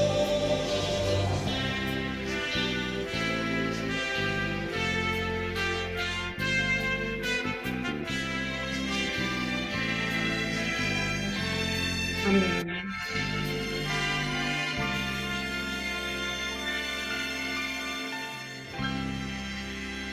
Amém. Vamos orar. Viu, Alexa? Só antes de você orar ainda, lá no começo você falou que estava com aquele friozinho na barriga, né? Eu já falei isso aqui algumas vezes E É quando bom. quando termina esse momento, né? Eu estou com aquele friozinho. Sabe aquela expressão dos discípulos lá na estrada de Emaús, depois de terem ouvido Jesus, as explicações, eles ficaram assim com aquele. É uma sensação que a gente não consegue explicar muito, é aquela sensação de quem está apaixonado, né? Verdade. Essa é a sensação que a gente chega no final da sua mensagem e de ouvir esse hino. Que Deus seja louvado. Amém. Ore por nós. E como intercessora, eu sempre gosto de ler um verso antes de orar, sempre. E o texto que eu quero ler para os irmãos está lá em Isaías 49, 24, que diz assim: Pode-se tirar a presa do valente, ou os presos justamente escapariam? Assim diz o Senhor. Por certo que os presos serão tirados do valente, e a presa do tirano escapará, porque eu contenderei com os que contendem contigo, e os teus filhos eu remirei. Oremos. Pai bondoso, maravilhoso Deus, louvado seja teu nome, Pai. Pai, como nós te amamos e como queremos te amar da maneira como o Senhor deseja, como o Senhor quer que o amemos. Coloca, Senhor, em nossa mente a unção do teu Espírito Santo, nos encha de amor, porque o poder do Espírito Santo é amor, Pai. E nós queremos te amar cada vez mais, porque o Senhor sempre está conosco, sempre nos fortalece, e o Senhor nos liberta de todos os nossos anseios, o Senhor nos liberta de todas as nossas angústias. E o Senhor, meu Deus, trouxe para nós uma mensagem que mostra o quão poderoso o Senhor é, quanto o Senhor está ao nosso lado e como nós devemos agir diante das nossas lutas diárias. Lembrando que Jesus, o mesmo que esteve lá libertando aqueles endemoniados e curando aqueles enfermos emocionais e espirituais, ele também está aqui do nosso lado para nos curar, nos libertar, nos dar esperança, nos dar vida. Pai amado, que a essência dessa mensagem fique na nossa mente e que a gente coloque em prática. Senhor, se alguém estiver aqui se sentindo oprimido por Satanás, liberta-os em nome de Jesus. Liberte-o em nome de Jesus. Que ele sinta paz, que ele faça paz contigo, ele ou ela faça paz contigo e seja libertado. Que possamos todos os dias ter a certeza que a segurança da nossa vida não são pessoas, não são partidos políticos, não são ideologias, não é o nosso dinheiro, não é o nosso intelecto, não é o nosso cargo. A nossa segurança é Cristo, através do Espírito Santo na nossa vida. Então, nos dê, meu Deus, esse desejo de estarmos firmes contigo. Te agradeço por estar conosco nesta palavra e nesta adoração, em o nome de Jesus. Também te agradeço, Pai amado, por esta sala. E te peço uma bênção toda especial sobre cada adorador, sobre cada pastor, sobre cada moderador e moderadora, adoradora, Senhor. Por favor, Pai amado, não permita que este ministério acabe, que o inimigo não venha atrapalhar, Pai, e não venha destruir. Que nós possamos ter a certeza, mas cada dia que está acontecendo sim, porque nós estamos renovando, reavivando a chuva temporã, a comunhão contigo. E este é o primeiro passo para recebermos a chuva serôdia. Então, Senhor, te peço mais uma vez, nos dê fé, nos dê a certeza da tua companhia e nos batiza com o teu Espírito Santo para o dia de hoje, em nome de Jesus. Amém. Amém. Amém. É respirar fundo e continuar entre a comunhão e a missão. Amém. Axa, quero dizer 4 coisas para você. Eu amo você, preciso de você para ser feliz, você é a parte visível de Deus e eu creio mais em Deus porque você existe. Amém! Como é bom ouvir isso. Como é bom ouvir. Por mais que a gente ouça todos os dias na sala, mas quando é com a gente é mais interessante. Pastor, eu também o amo muito, preciso do Senhor para ser feliz. Com certeza o Senhor é parte visível de Deus para mim. E eu preciso do Senhor para ser feliz, porque só quando todos nós estivermos no poder do Espírito Santo, Aí que a chuva vai cair, a gente vai terminar a pregação do Evangelho. Amém, amém. Excelente dia para você, que Deus abençoe muito, muito, muito. Estou dando uma olhadinha aqui, tem bastante gente aí com o coração. Pastor, tem gente aqui da minha. Já vai terminar? Oi? Já vai terminar a reunião, é? Não, imagina, tem um bocado de coisa por aqui ainda. Porque tem gente do meu grupo de intercessores que está aqui dentro da sala, viu? É mesmo? Eu pedi para eles virem para ficar orando aqui por mim, não é? Que bênção. Graças a Deus, né? Graças a Deus. Irmão Lázaro, eu vi aí o Juninho, que é o nosso grande apoiador nos nossos cultos que a gente faz pelo YouTube. Mas, pastor, não deixa eu atrapalhar, não, viu? Liberou. Bom dia. Tudo bem? Bom. Graças a Deus. Graças a Deus, né? Glória a Deus. Glória a Deus. O friozinho na barriga, acho que é para todo mundo, né? Até para a gente, às vezes, que vai só dar um testemunho, parece que dá aquele friozinho ali complicado. Dá um friozinho na barriga, mas como eu disse para a Axa agora há pouco, daqui a pouco dá aquele calorzinho no coração. É uma bênção. É verdade. Moacir, nós nos falamos agora há pouco, preparando aqui para esse momento, e você estava onde? Naquela hora que a gente estava conversando ali? Eu estava na feira. No domingo a gente sai daqui 4h30 da manhã para ir para a feira aqui, que a minha esposa trabalha, ela vende algumas coisinhas lá. Então eu estava lá na feira, lá, e aí, quando o pastor Wagner me deu a notícia, eu falei assim, pastor, eu tenho lá. Eu vou fazer o seguinte, eu corro lá na feira, ajudo minha esposa a montar tudo lá as coisas, aí depois eu volto e entro na sala, porque no domingo é o único dia que eu não consigo assistir a sala no horário normal, né, que eu gosto de assistir, por causa disso daí, por causa desse trabalho aí que tem para fazer. Mas vamos lá. Quando o pastor Wagner falou, vamos, eu falei, vamos lá, não tem problema não. Estamos aqui para servir o Senhor. Você se ajustou aí, né? Saiu da feira, veio para cá, e depois daqui você vai para onde? Aí depois eu volto para lá.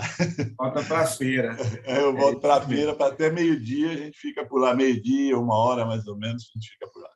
Legal. Moacir, você é de uma família simples, né? Nasceu, cresceu numa família simples. Conta um pouquinho para a gente como que foi os seus primeiros anos. Eu nasci e fui criado em São Paulo, né? Meus pais eram de família simples e assim, mas eu mesmo com a simplicidade deles eu aprendi muito, sabe? Principalmente o meu pai, não desfazendo, não desmerecendo a minha mãe, que ela também tem os méritos dela, graças a Deus, mas é o que mais me chamava a atenção, e a gente teve a perca do pai muito cedo. Meu pai faleceu com 60 anos, a gente perdeu o pai cedo. Mas assim, eu admirava muito o meu pai, que marcou para mim, era a honestidade que ele sempre falava para a gente, né? E a questão de como ele sabia as coisas que quando a gente fazia alguma coisa de errado, porque moleque é terrível, né? Moleque, quando a gente é jovem, a gente é terrível. E ele sabia das coisas, inclusive nos detalhes. Eu falei, rapaz, como é que pode, né? Aí ele, em vez de ser assim, por exemplo, por ser antigo, né? Por ele ser uma pessoa antiga, ele não era daquele que pegava você, você fez errado, então, peraí, vamos dar uma surra bem dada para você com a vara de marmelo, sei lá eu o que eu usava naquela época. E aí ele não, ele chamava a gente no canto, aí conversava com a gente, explicava, falava, isso aqui é assim, assim, assim, tal, não sei o quê, você está fazendo errado, você não pode fazer e tal. Então, eu achava muito legal essa postura dele, né? E outra lembrança bem interessante, que eu gosto muito, é a Dona Rosa. A Dona Rosa era minha avó. Minha avó era católica ali, daquelas bem fervorosa, né? É interessante, quando ela vinha para a nossa casa aqui em São Paulo, que ela era do interior de São Paulo, ela era de São Carlos, vinha para São Paulo e ela passava uma temporada com a gente. Nessa temporada conosco aqui, ela era engraçada assim, a gente morava bem próximo à igreja católica, né? E quando dava 6 horas da tarde, o sino da igreja tocava. Aí minha avó chegava a gente, pegava nós, punha em volta da cama assim, pegava o terço, agora nós vamos aqui rezar o terço aqui. Rezava o terço todinho, né? E fazia. Aí eu acho que isso daí são as lembranças que eu tenho assim do passado, que são boas, né? E que marca assim, fica marcado no coração, na mente da gente, né? Então eu achava muito legal. Legal, a gente percebe assim, né? Você fala que o seu pai não conhecia muita coisa sobre Deus, né? Sua mãe Não. tinha um conhecimento leve, mas a sua avó chamava para si essa responsabilidade, né? Uhum. E cuidava ali da religião, né? Da vida espiritual da família. Era o correspondente ao culto familiar, né? Ao Sim, culto familiar. A gente vê aí a importância, né? A importância de reunir a família, né? Você diz aí assim, quando tocava o sino, ela trazia a gente ali para perto dela, nos fazia ajoelhar, rezar o terço, isso. e do jeito dela ali, da maneira dela, ela exerceu essa influência, né? Sim, A gente vê a importância, né, dos pais, dos familiares, né, de um modo geral, mas especialmente dos pais, né, sim. de ouvir o sino todos os dias, né? Exatamente, Ouvir pastor. os sinos, precisamos ouvir os sinos todos os dias, o sino do Espírito Santo ali chamando, e nós Exato. temos a família, né, para esse momento. Isso vai fazer toda a diferença, né? Toda a Com, diferença. com certeza. E depois você, então, tem a oportunidade, né? Conhece, tem contato com a Bíblia, tem contato com os adventistas, se converte. Como que foi isso para si? Isso daí, mais ou menos, eu sou meio ruim para data, mas alguma coisinha assim eu lembro. Foi aproximadamente 1998, 1999, mais ou menos, eu comecei a ter o meu primeiro contato com a Bíblia. E eu, a minha vida toda, meu pai era feirante e eu a vida toda trabalhei no comércio, né? Eu sempre trabalhei no comércio e me aposentei no comércio. E aí eu comecei a ter os primeiros contatos com a Bíblia e dentro do comércio você acaba conhecendo algumas pessoas que não trabalhavam no sábado. Não trabalham no sábado porque eu sou adventista, né? E aí as pessoas tinham dificuldade. Aí aquilo começou a me chamar a atenção. Aí eu comecei a pegar e falei, eu preciso arrumar uma Bíblia aqui, que eu vou pegar uma Bíblia aqui e vou começar a ler. Só que assim, a gente lendo aleatoriamente, você praticamente não consegue interpretar ela toda, né? Você não consegue entender nitidamente, né? Aí eu ia buscando, pedindo a Deus, Senhor, puxa vida, o que faz? Aí eu começava a acompanhar alguns cultos para a TV, até na época, em 1999, até a Igreja Adventista ainda não tinha Novo Tempo ainda. Ela veio depois, né? Veio logo depois. Aí eu ficava vendo a passagem lá de culto e começava a fazer comparativos, né? Do que as pessoas falavam e começava a analisar com a Bíblia. Aí a questão do sábado ela ficou marcante para mim, que eu até lembrei depois, até posteriormente assim eu estava lembrando. Às vezes as coisas acontecem no momento certo. As coisas acontecem no momento certo, né? A questão do sábado, eu vi um pastor lá pregando e falando, e teve uns momentos de pergunta. Aí perguntaram para ele assim, por que você não guarda o sábado? Aí ele falou assim, eu guardo o sábado igual os apóstolos guardavam. Aí aquilo me chamou a atenção, né? Eu falei, poxa, mas se ele sabe do sábado, guarda igual os apóstolos, né, que ele faz o trabalho de Deus, por que ele não prega isso para todos os membros da igreja? Aí aquilo me chamou a atenção, aí foi indo. Aí nesse interino, Deus vai trabalhando devagarzinho, aí ele recebeu um convite para ir para a igreja adventista. Aí eu fui uma vez num culto, depois não ia mais, aí uma vez teve uma semana de oração do pastor Viana, já falecido já o pastor Viana. E na semana de oração do pastor Viana, eu comecei a ir todos os dias na semana de oração. Nessa ida, o Espírito Santo vai trabalhando mais o coração da gente. Hoje eu tenho consciência disso, né? Mais do que nunca. Eu já tentei lembrar a frase, eu tenho uma dificuldade para lembrar as coisas, mas não consegui lembrar. Eu sei que eu fiz um propósito com Deus. Eu falei, Senhor, olha, a frase é essa, se no dia do sermão o pastor falar isso, eu vou entender que essa é a igreja que eu tenho que frequentar. Aí não é que no outro dia, quando foi lá, que era a semana de oração, fui lá, o pastor não falou aquela frase, e vem aquela voz no meu ouvido assim, né? Falou assim, é essa frase que você quer ouvir? Né? Que a gente tem dúvida, a gente começa a fazer um negócio. Aí dali para frente eu comecei a frequentar a igreja, a ir mais nos cultos, né? E comecei a trabalhar na igreja. Eu achei legal, assim, pastor, assim, uma coisa que eu tenho dentro do meu coração. A igreja, não é que porque hoje eu sou da igreja adventista que eu vou falar isso, não. Mas a igreja adventista, ela tem muito sentido na minha vida, tanto pessoalmente como espiritualmente, para crescimento. Eu aprendi muito. Sabe, né? Porque eles acabavam ali, eu acabei me envolvendo, quando eu entrei na igreja, já antes de me batizar, eu participava da classe bíblica, eu gostava da classe bíblica, né? Gosto até hoje de classe bíblica, e aí, logo que eu me batizei, já me colocaram como diácono. Aí, como eu trabalhava na Santa Ifigênia com som, né? O pessoal supostamente deduzia que falava, ele deve entender de som, vamos pôr ele como sonoplasta. E eu não entendia nada, pastor, não entendia nada de som.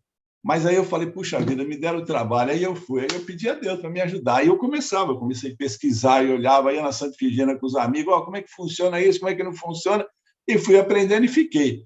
Então, assim, no sábado era uma correria danada. A gente fala que o Paulo fala assim, adventista não faz nada no sábado, né, pastor? Mas no sábado é o dia que a gente mais trabalha, né? É igual o pessoal do Sermão da Axis aí, né? É um dia puxado. Então, aí, assim, era uma correria. Eu trabalhava no som, aí ia lá, começava o início do curso da escola sabatina, preparava tudo, fazia tudo, descia correndo, ia para a classe bíblica, aí preparava lá na classe bíblica, trabalhava, participava ali na classe bíblica, aí acabava a classe bíblica, acabava a escola sabatina, já subia correndo para a igreja para continuar o trabalho ali. E assim, de lá para cá, eu aprendi muito, sabe? Eu tenho...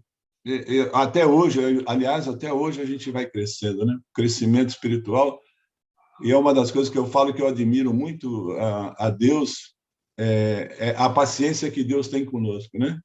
Eu levei muitos anos, eu fui conhecer a igreja só em 2000. Aí, em 2000 foi quando eu tomei a decisão, aí fui batizado na igreja adventista lá da Casa Verde, pelo nosso querido pastor Aguinaldo Mozart, não sei se o senhor conhece ele. O pastor Aguinaldo Mozart é um pastor muito querido da gente, aqui da família. E desses interinos, assim, sabe? Aí eu só tive crescimento, sabe? Eu só tive coisas boas, assim, para aprender dentro da igreja adventista. E a igreja deu oportunidades, né, de envolvimento. Sim. Mesmo antes do senhor ser batizado, o senhor já estava ali envolvido. A igreja incluiu o senhor ali nas atividades e nos movimentos, né? Exatamente. Eu vejo essa importância, eu acho importante muito isso, sabe, pastor? E até vou abrir um parênteses aqui que eu não falei. Eu tenho, na nossa igreja aqui agora, a gente está, aqui em Montes Claros, a gente está fazendo esse trabalho, né? Porque, normalmente, às vezes a gente esquece, né? Às vezes a gente acaba esquecendo. Quando eu falei para o pastor Wagner, que eu liguei para ele para conversar com ele, eu falei para o pastor Wagner, eu falei assim, eu admiro o trabalho de vocês, né, da sala 57, porque eu só fui entrar na sala 57 na época da pandemia. Aí eu falei assim, eu admiro a persistência, né, do trabalho, a humildade, a simplicidade que os pastores, aí, os membros todos da sala 57 aí também, que participam agora, eu olho isso, eu acho muito bacana e vejo, isso prova a organização, o amor, a dedicação que a igreja, como todo nós representamos a igreja adventista, né? Ela demonstra assim para a gente. Eu acho isso muito importante. E é uma coisa que acho importante, porque assim, precisa ser enfatizado. Porque a gente acaba caindo, pastor, no seguinte, o que eu vejo muito? A gente cai no dia a dia, você acaba se preocupando com as coisas, e você precisa trabalhar, aí você precisa, eu preciso ganhar dinheiro para isso, eu preciso ganhar dinheiro para isso. Rotina, né? Vira uma rotina, que você acaba deixando um pouco de lado Deus. Mas aí é uma importância muito grande, sabe, da gente estar. Que eu acho a igreja, você frequentar a igreja, a sala 57, para mim, tem sido uma bênção. Ela Só tem antes sido... só antes do senhor falar aí da sua entrada na sala e a influência dela, nós estamos recebendo já, na maioria das igrejas, né, o livro O Grande Conflito, né, para uma Sim. distribuição em massa, como folhas de outono, vai ser uma bênção. Mas o senhor também teve contato com um livro ali do pastor Bulhon, né? Sim, perdão, eu esqueci desse detalhe. Na minha conversão, que me ajudou também na interpretação da Bíblia, é verdade, tinha esquecido desse detalhe. Mas eu estou aqui para lembrar. Não, obrigado, agradeço. O meu primeiro contato, eu ganhei um livro do pastor Bulhão, né? O Terceiro Milênio, lá, né?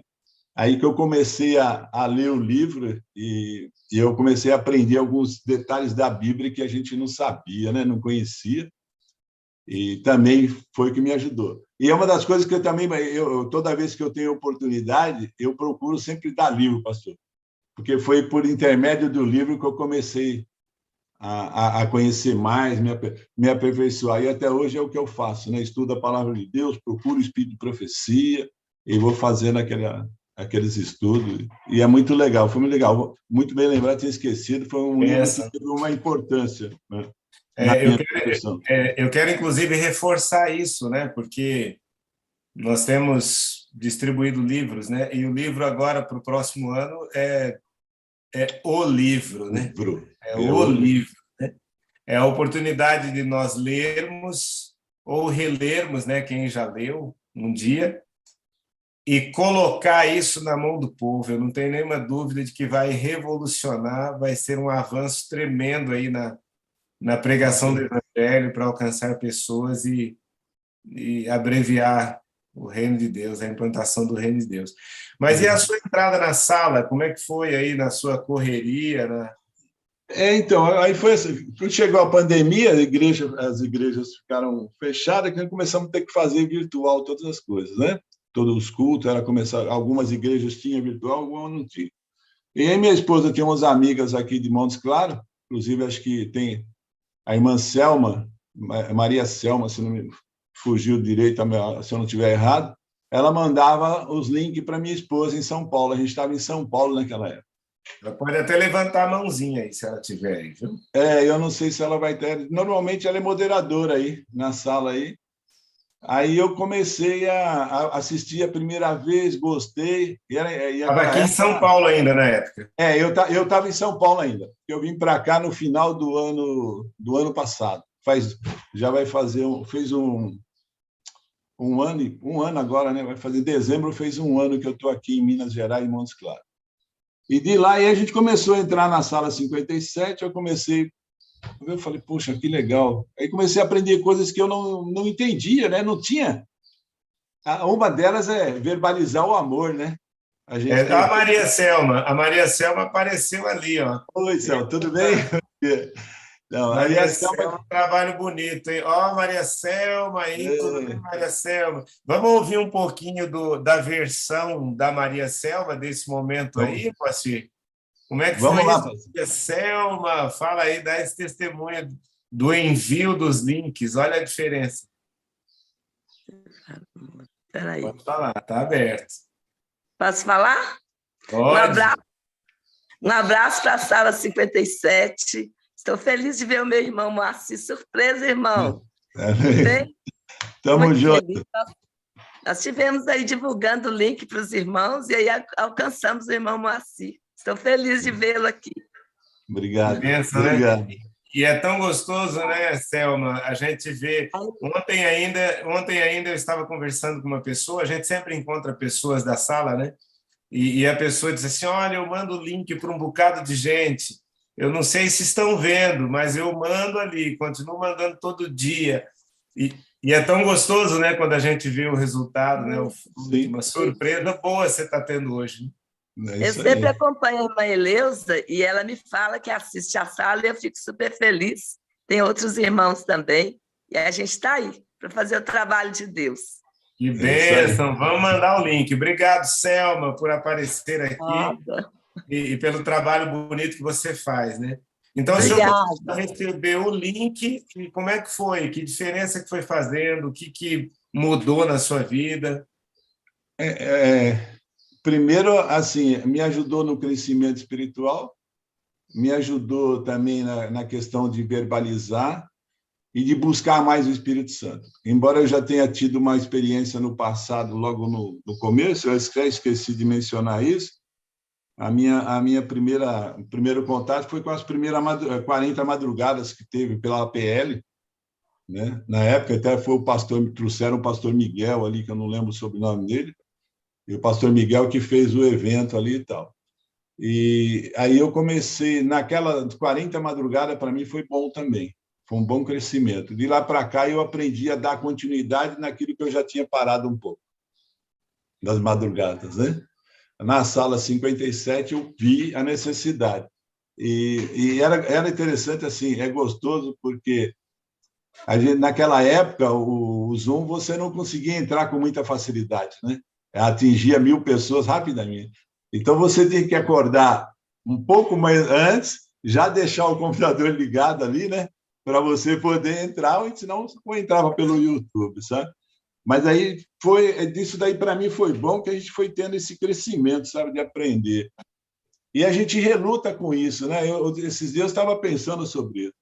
Numa dessas, depois de estar na sala, quando tinha lá aquelas conferências, tudo pelo Zoom, a Igreja Adventista, uma das escolas sabatinas da nossa igreja, e eu lembro que estava lá um irmão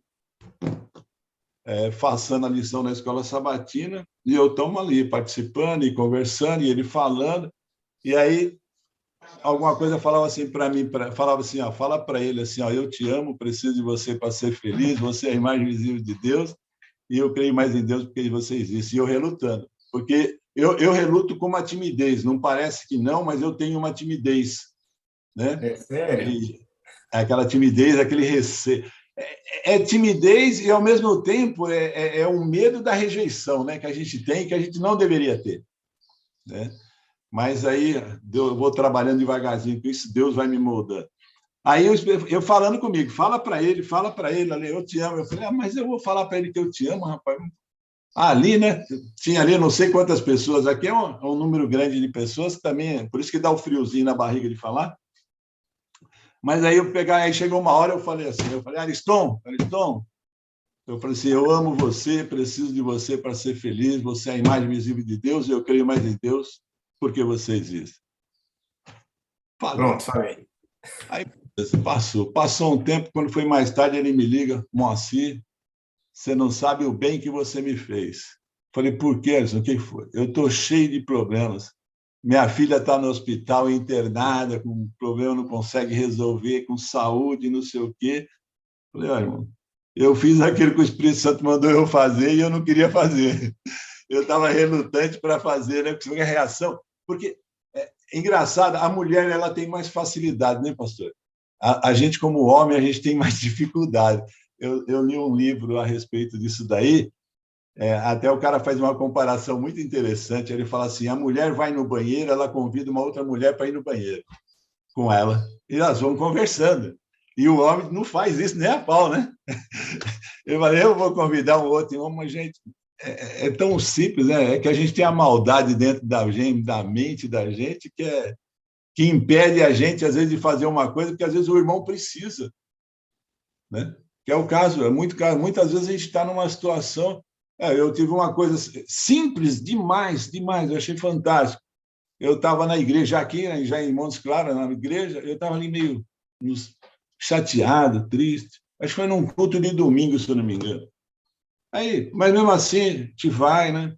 Aí, quando estava saindo todo mundo da igreja, veio um menino, bateu nas minhas costas, Danielzinho, eu até adotei ele, e falei assim, adotei você, rapaz, sou apaixonado por você, eu te amo, eu amo você, né? E falo isso para ele toda vez que eu encontro com ele. Aí ele bateu nas minhas costas e falou assim, eu queria te desejar uma boa semana. Eu falei, rapaz, eu virei, eu abracei o menino, falei assim, meu Deus, eu estava precisando ouvir isso, sabe? E são coisas simples que a gente pode fazer e às vezes a gente se prende, né? Não faz, né? E é tão pouco, né, pastor? É tão Verdade. simples. E o senhor já entrou o senhor já chegou na Igreja Adventista trabalhando. A gente Já. vai caminhando aqui para os finalmente, né, desse Sim. testemunho. O senhor chega na igreja já trabalhando, mesmo antes de ser batizado, depois o senhor continua ali envolvido ainda mais. Uhum. E a Sala 57 teve uma influência nesse sentido na sua vida, em termos de envolvimento ainda maior, em termos de Sim. desejo de trabalhar, de cumprir a missão? Sim, teve bastante. Um dos fatos que você vai trabalhando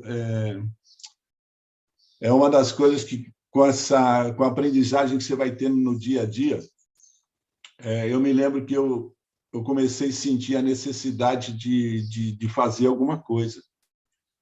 Porque a gente sabe, tem uma coisa assim, a gente tem uma mania de ficar orando, até com esses dias eu estava falando com a minha esposa sobre isso. Eu falei, a gente tem uma mania de ficar orando, eu falei assim, olha, ajuda fulano, ou Senhor, aquela pessoa precisa de alguma coisa, ela precisa de cuidados, sabe, eu não sei qual é a dificuldade, mas geralmente a gente ora pelas pessoas por isso. Aí, orando, eu falei assim, veio na minha mente assim, poxa, mas o que você está fazendo? Ela está próxima de você. A pessoa é próxima de você.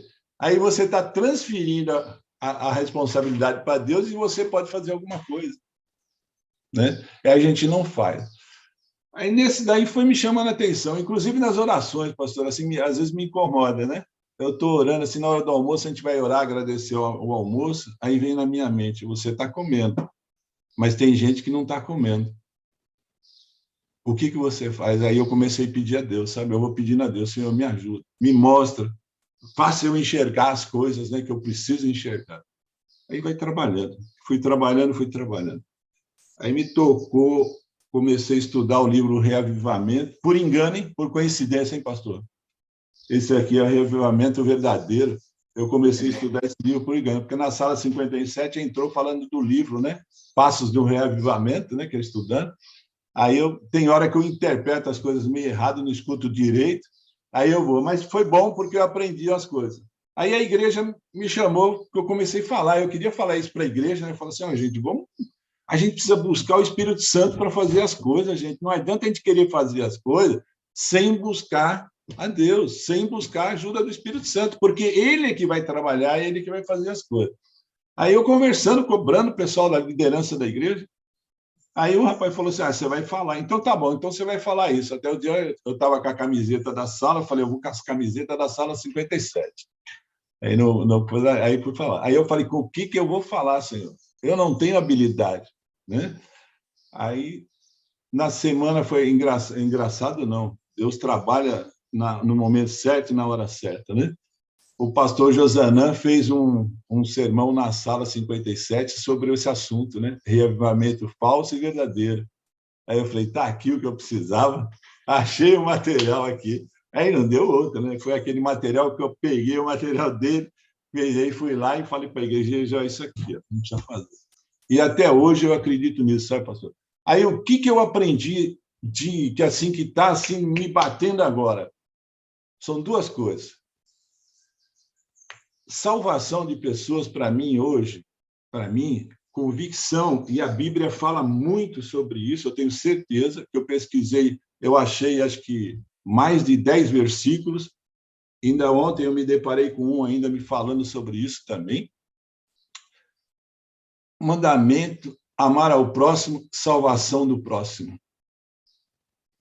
A salvação das pessoas é um mandamento, na minha cabeça, na minha visão, é um mandamento de Deus e é o mais importante de todos.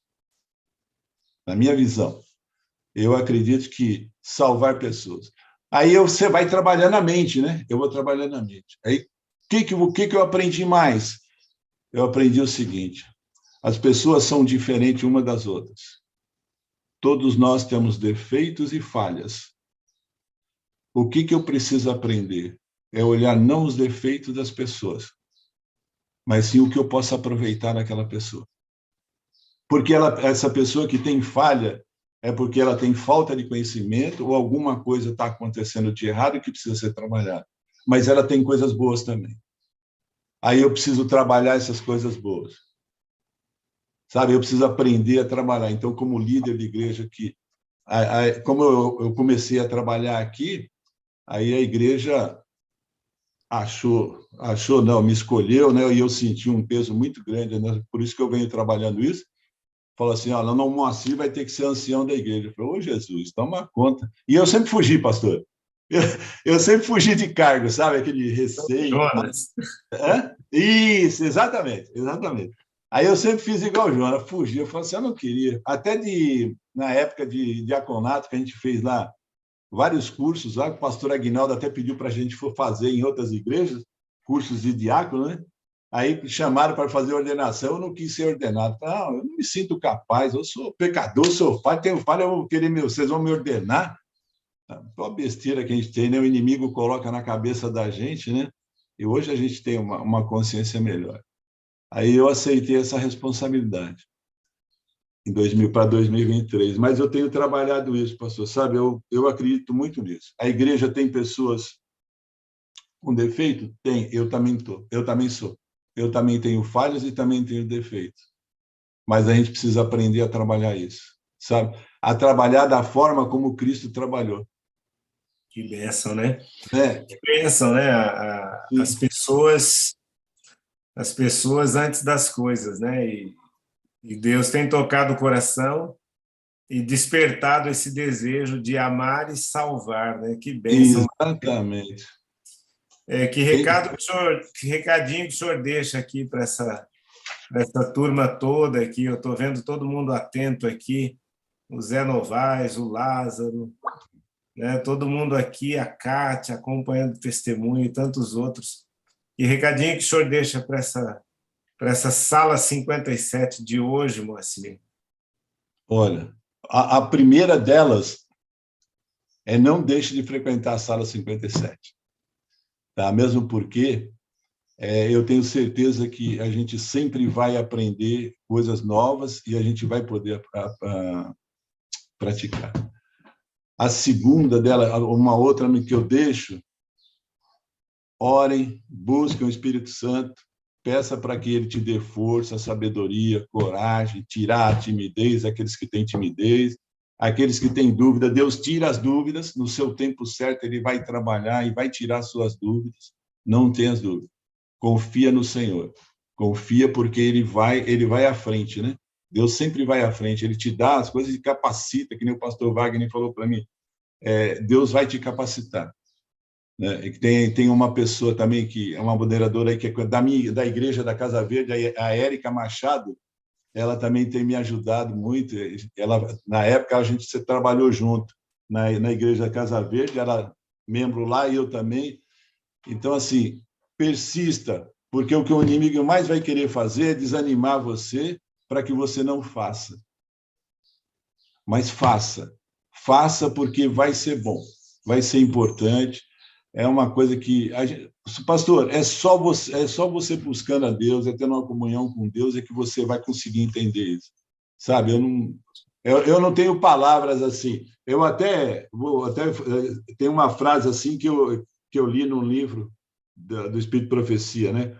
Homens e mulheres oravam e lutavam com Deus pela salvação de outros. Eu grifei essa frase e gravei essa frase na minha mente. Homens e mulheres lutavam para a salvação de outras pessoas. Que bom, né? O que nós precisamos fazer é isso, pastor. É isso mesmo, buscar o Espírito Santo, o poder do Espírito Santo. Nós precisamos orar pelas pessoas, amar o próximo, como é um mandamento de Deus, e se você procurar na Bíblia, você vai ver. Bom, pelo próprio texto bíblico, né, João 3,16, né? Deus já diz, né? Deus amou o mundo de tal maneira que deu seu único Filho unigênito para todo aquele que crê, não pereça, mas tenha a vida eterna. Amém. Deus, né? Então, Deus nos amou e nos ama e quer salvar a todos, independente das suas divergências, independente das coisas. Pare de olhar para os defeitos, olhe para as qualidades. É uma das coisas que eu aprendi. Tá? Que Deus continue abençoando vocês, os pastores que trabalham aí, o pastor Wagner, você, o pastor Esmeralda, todos eles aí.